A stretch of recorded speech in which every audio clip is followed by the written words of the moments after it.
Good afternoon বন্ধুরা, এই গরমে তোমরা কেমন আছো? তো আজকে আমাদের রেসিপি আছে ডিম অমলেট দিয়ে ঝোল। ডিমটা এভাবে ফাটিয়ে লঙ্কা, নুন, হলুদ, পেঁয়াজ দিয়ে মিক্স করে নেব।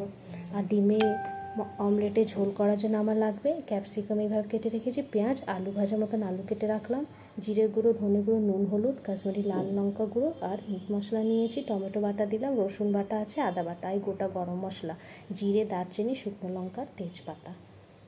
একটা ফ্রাই প্যানে তেল দিয়ে এইভাবে আমি অমলেটগুলো করে নেব।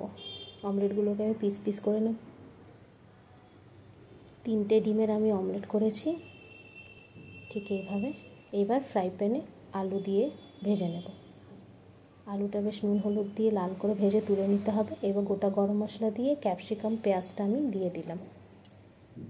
ভালোভাবে লাল করে ভেজে নিতে হবে, কাঁচা গন্ধটা যেন চলে যায়। এবার আদা বাটা, রসুন বাটা দিয়ে দিলাম। ভালোভাবে একটু লাল করে ভেজে আলু ভাজাটা আমি দিয়ে দিয়েছি।